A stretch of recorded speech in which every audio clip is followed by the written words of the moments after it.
Hi everyone in the room and online. I'd like to begin today by acknowledging we're meeting on the lands of the Whadjuk Noongar people and pay my respects to their elders past, present and emerging. And today I'm beyond excited to be introducing Dr. Hersinta as our speaker today. So Hera was a PhD student here at Curtin and was terribly kicked out of the country during the pandemic. And this is the first that she's been able to come back since receiving her PhD and going on to be an academic in Indonesia. And she'll be speaking about her research there and here, giving voice to the voiceless, developing augmentative and alternative communication application for non-speaking autistics. And I hand over to you, Hera. Thank you for coming back. Katie. Oh, you've got your own? Yes, I've got my own mic. So I just put it here. Okay, good afternoon, everyone, offline and online. Thank you so much for joining my presentation. And thank you so much, Katie, for giving me the opportunity to be here. I'm beyond excited also to be here again at Curtin, because I just graduated last year and then didn't have a chance to go back until now. So I think I'm very grateful for Katie and Mike to give me these opportunities. So anyway, the presentation I will share to you today, it's not part of my PhD project, but a long-time project I've been doing since 2013. So almost 10 years ago, I think. Although probably if Mike present online, he remembers the first discussion I had with him when I told him about the idea of my research proposal is including this topic I want to propose. And that time Mike told me that, okay, this is very interesting, but I think I can recommend another potential supervisor. And I told Mike, no, I want you and Katie to be my supervisor. So let's choose another topic, because this one can always be my project outside PhD.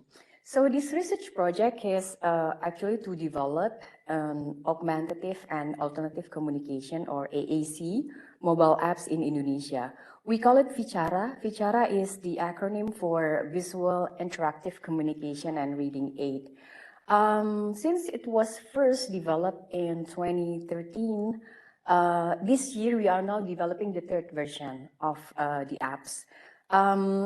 First, I will share a bit about the background of this project and the stages of research we conducted to develop the apps, and also the opportunities and challenges we encountered when we developing the apps. I would be very happy if later everyone can share about their opinions and probably experience regarding assistive communication tools or AAC apps in Australia or in other countries. Okay, so probably I will share a bit about the autism in Indonesia. So we have no exact data about the prevalence of autism in Indonesia, but I think in 2013, the Indonesian Ministry of Health states that 1 in 250 children in Indonesia had autism, and approximately we have more than 12,000 children with autism in Indonesia. So autism itself is defined as a complex neurological disorder that affects 3 areas of early development, including language, socialization, and behavior, and commonly detected in early childhood. For example, some autistics may have difficulties in initiating social interaction, engaging or maintaining eye contact, and also probably they have difficulties in other areas, such as join in imaginative play, differentiating meaning of linguistic play with literal speech, and recognizing emotional expressions. And it is important to note that autism is a spectrum with various degrees ranging from different ability levels, from the mild spectrum to a more severe at the end of the spectrum. So autistic people in the more severe spectrum are more likely to benefit from AAC, as they require more support within the social communication domain.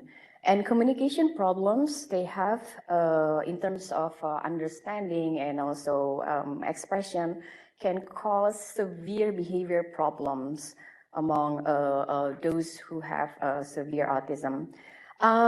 So we found a previous study in 2015 that indicates around 30 until 50% of children with autism have communication difficulties.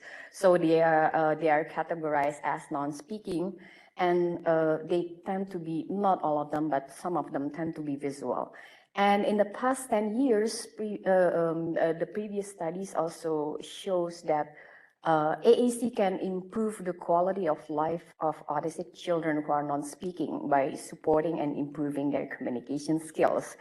And compared with other communication aids such as books and pictures, like we have PACS pictures exchanging communication system, AAC is considered more practical and also more interactive to engage with the users and also to increase their understandings.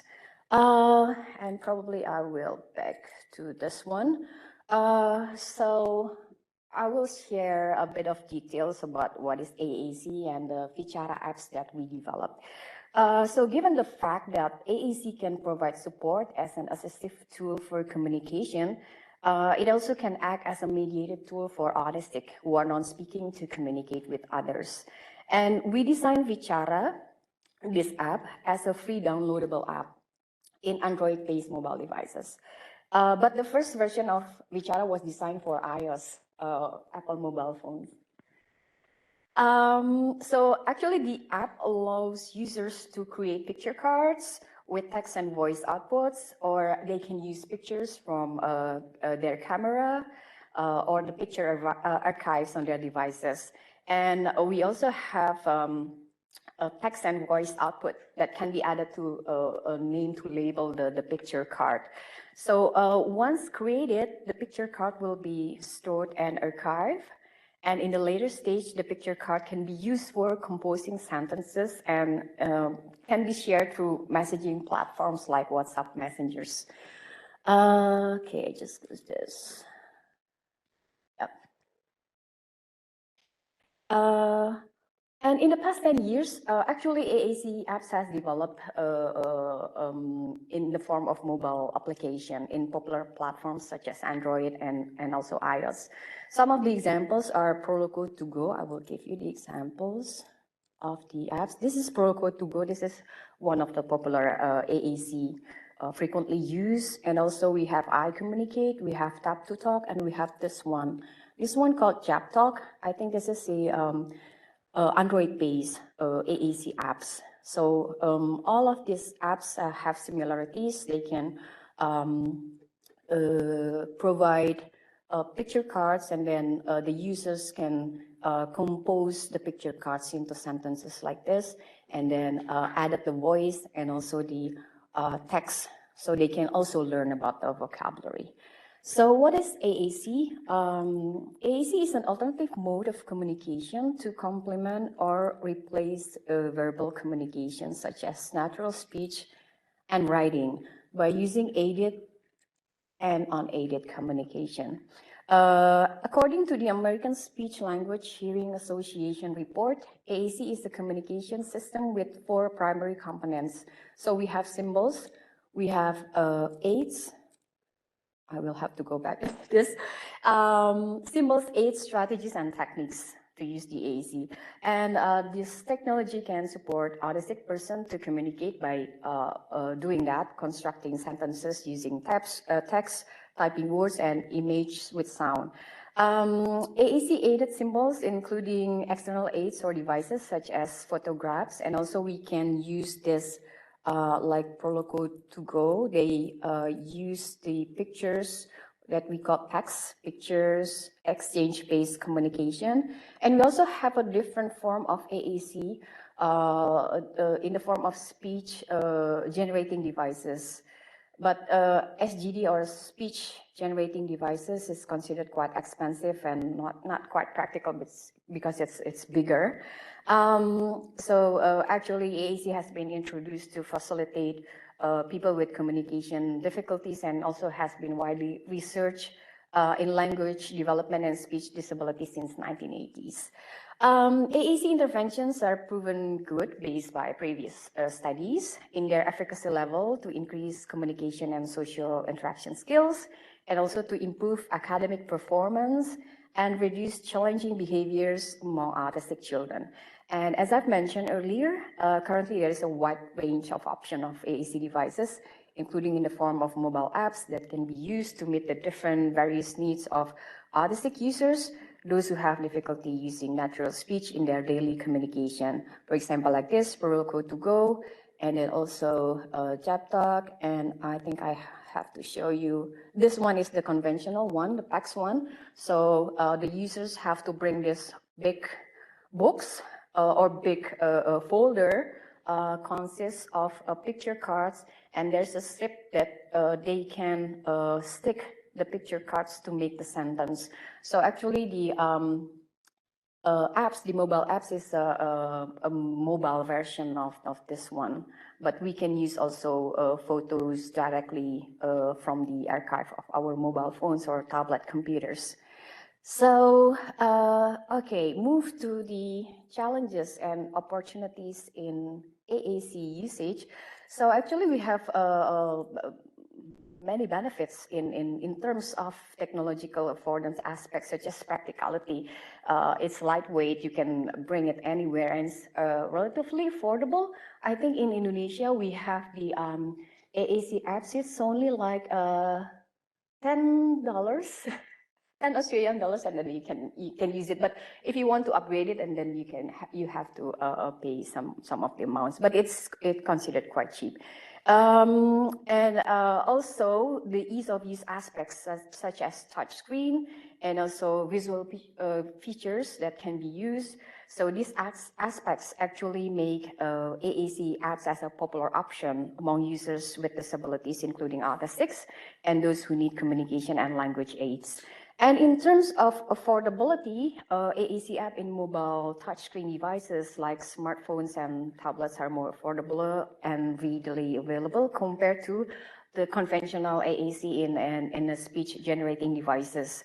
However, previous research also shows some difficulties among users in accessing AAC intervention in some countries, including in Indonesia. This is the example of the AAC apps, the VICARA, that we have developed since 2013. So on the left one, you can see it's the first version of VICARA. So you can record voices, you can make picture cards using this camera features. And then also you can make a flashcard. So in this first version, we also developed like entertainment education features to create flashcard, and then the children or the users can grouping the cards, and then they can play games with the memory games with the flashcard. And this is the second version we developed in 2018. So basically the features, the basic features is the same. We also have this taking pictures feature, and also the voice output. And we also have this main features to compose the picture cards into sentences. And then this new features was added in the second version. So the user can compose the sentences, and then they can send that in the form of message through WhatsApp messengers. So that's the new feature in the second version. Now, currently we are developing the third version. Okay, so that's the example of VICARA. So I will go back talking about the difficulties that we observe in accessing AAC in countries like Indonesia. So one of the difficulties is technical barriers, actually. Technical barriers to operate, and also economic costs, although it's still considered affordability for a middle economic group, but for different economic groups, it's considered not quite affordable. And also the language barriers, because most AAC apps, before we develop these apps, are English language based, like Talk, and then also the Proloco to Go. So that's why we have the demand to develop AAC in Indonesian language. And also the various degrees of autism spectrum condition, it imposed more challenge for the parents to find which AAC apps suitable for their children's needs. And one of the references I found very relatable actually when developing this project is a book by Mariel Alper, thanks to Katie who lent me this book. And I remember I reading Alper book, and in that book she describes the challenges, the parents' economic and technical capital as the critical factors that influencing parents to use AAC. She also gives the example of Proloco to Go, one of the popular AAC apps. So the interesting part that I read from her book is she said that by owning the app and the iPad does not mean that the users, in her case study is teenage with disabilities, with communication disabilities, can have their own voices in terms of directly having access.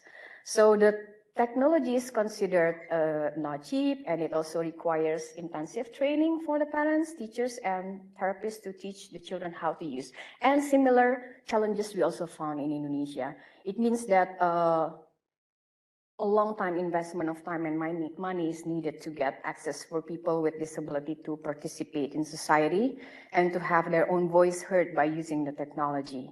And I found in the previous literature, it's not in Indonesia, but in the United States, indicates that cultural preferences actually hold an important role in influencing families with background, Mexican-American background for using AAC. And I think this is also similar with what happened in Indonesia. So these families perceive that AAC devices actually did not help them to develop interactions. And due to cultural preferences for speed of communication and also intimacy, and their language barriers, as similar with Indonesia, most of the AAC apps uses English language, then the families view that AAC does not improve the fluency and complexities of their conversations with the children.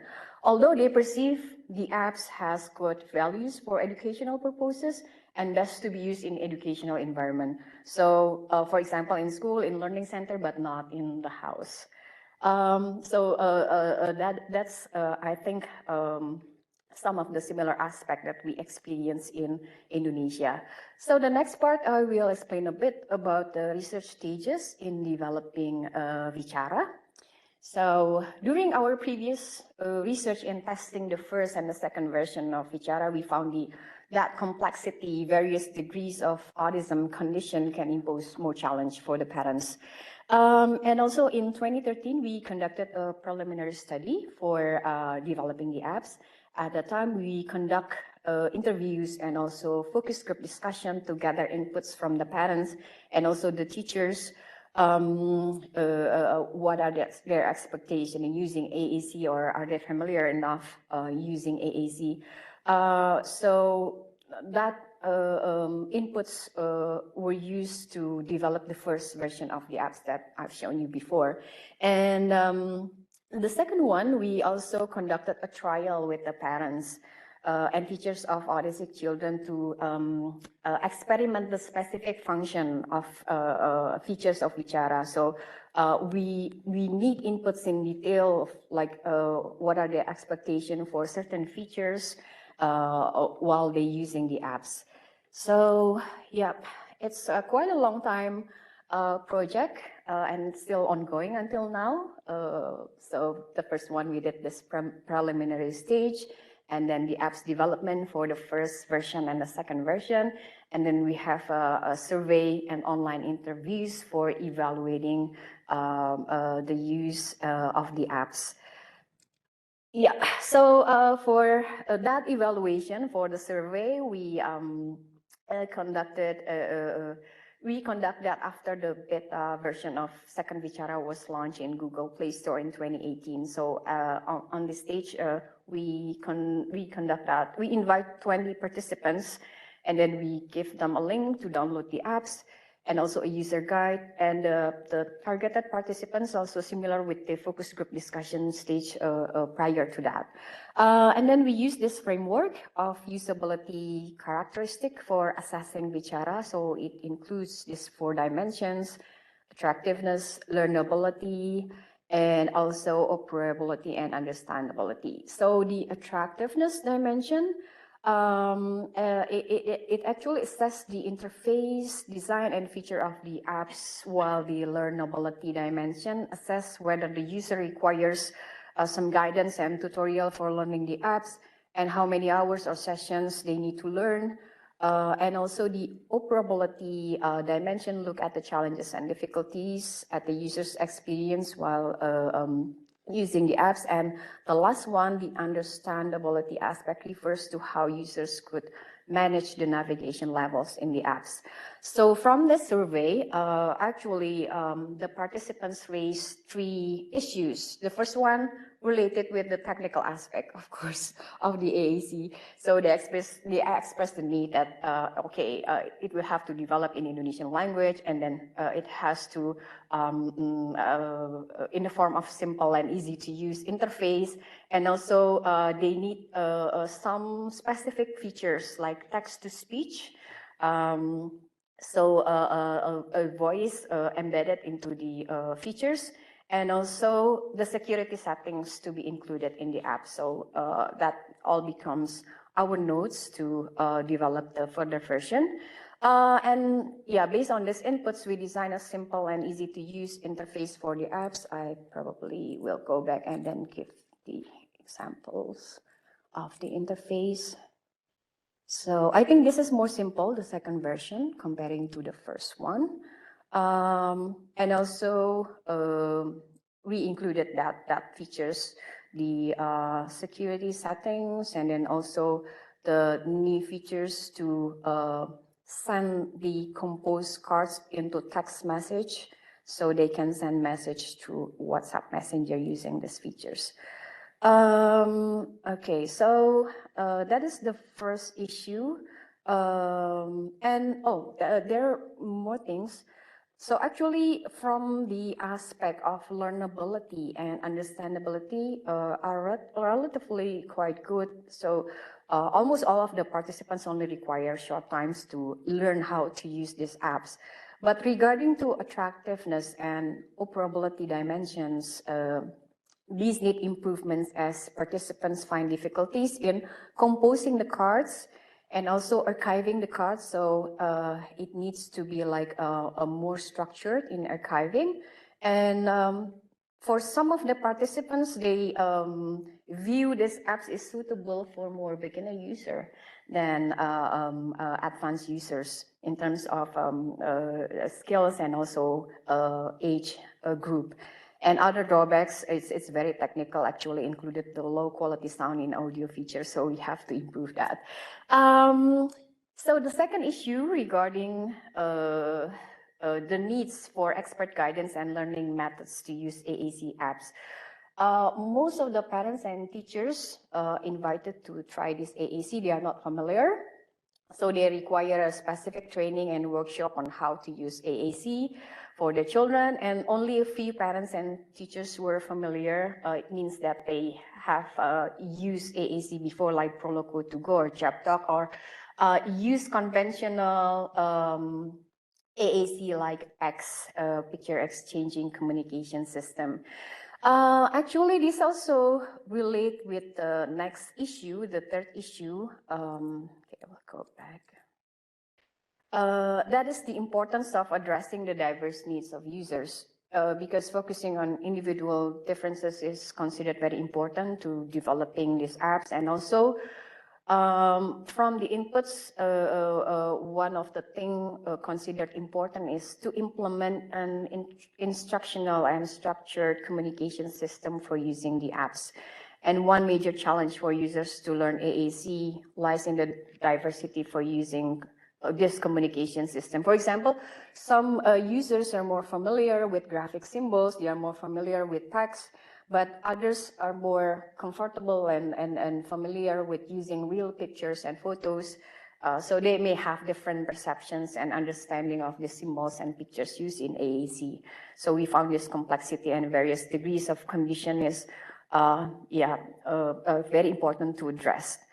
And one thing that we also found from the literature studies and also from the observation and the surveys. So actually speaking about digital technology-based interventions, using mobile, using computer apps like AAC. As a matter of fact, it's not entirely unfamiliar in Indonesia.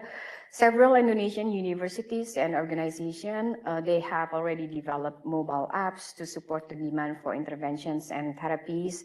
And in particularly when we entered the pandemic period, so there are more projects about that.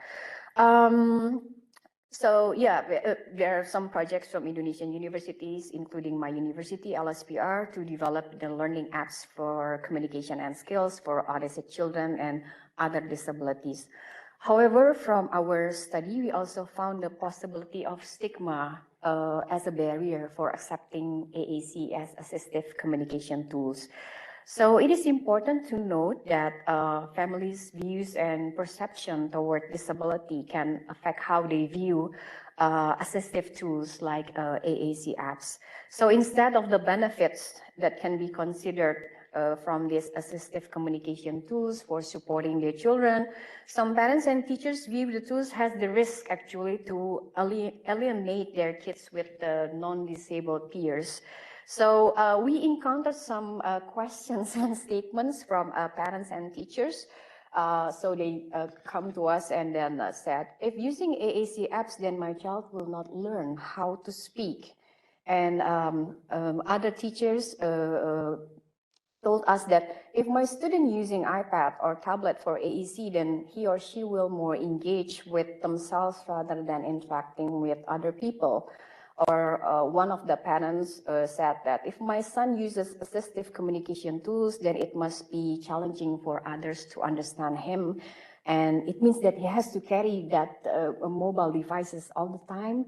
So that considered to be barriers. So receiving those questions, I think that there is still a strong stigma toward people using assistive communication tools, particularly in Indonesia. And yeah, previous studies that we compiled also shown a similar thing, that cultural perspectives have impact of how people view on disability.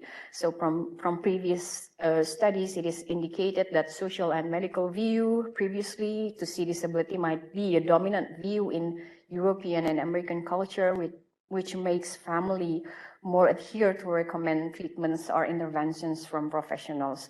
But in contrary, such adherence does not appear in different cultures, like in some parts in Indonesia.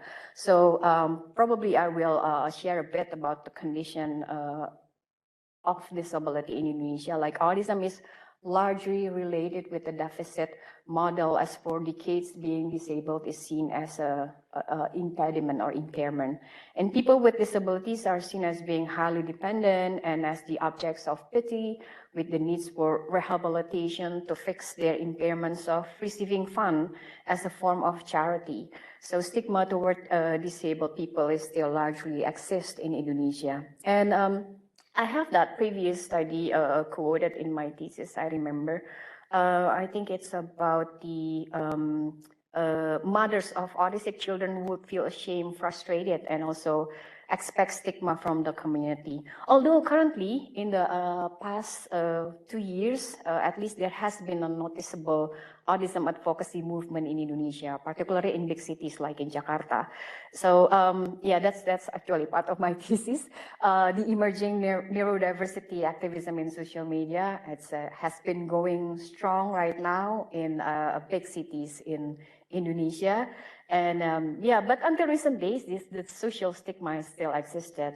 As some families feel that having disabled children is a burden, and disability or autism topic is considered as a sensitive topic. Like when they want to talk about member of the family with disability, and then they will apologize, like, I'm sorry, but yeah, so that's the example of how the stigma is still ongoing in the daily lives. So in my previous study about religious impacts to parents' perception on autism, it also indicates that some Indonesian Muslim parents, that's the biggest, largest Indonesian, I think it's one of the largest country who have a biggest Muslim population. They tend to have a strong spiritual beliefs and perceptions about disability, and they are most likely to prefer additional supports and alternative therapies for their child rather than complying to Western therapies and also contemporary interventions like these AAC or assistive communication tools. So I think it will be interesting to explore deeper whether this cultural view influencing the acceptance of interventions such as using assistive communication tool, as traditional culture beliefs are one of the major influencing factors on how people view disability in Indonesia. So I think right now on the conclusion part, based on those two previous studies we conducted to develop the first version and the second version from VICARA from 2013 to 2018, the evaluation from users' experience dimensions, including those 4 dimensions: attractiveness, learnability, operability, and understandability. VICARA apps is assessed relatively good, but with some improvements, mainly from the technical aspects. So for example, we have to consider to provide additional interactive features and also a video tutorial for improving the learnability aspects and the attractiveness aspects of the apps, and also the individual differences in skills, conditions, and age are also critical aspects to be considered in developing the next version of VICARA. And also which learning methods can be implemented particularly for parents and teachers to teach their children to use this AAC. Perhaps implementing instructional and structured communication system like PECS, or like modeling learning system and how to use AAC.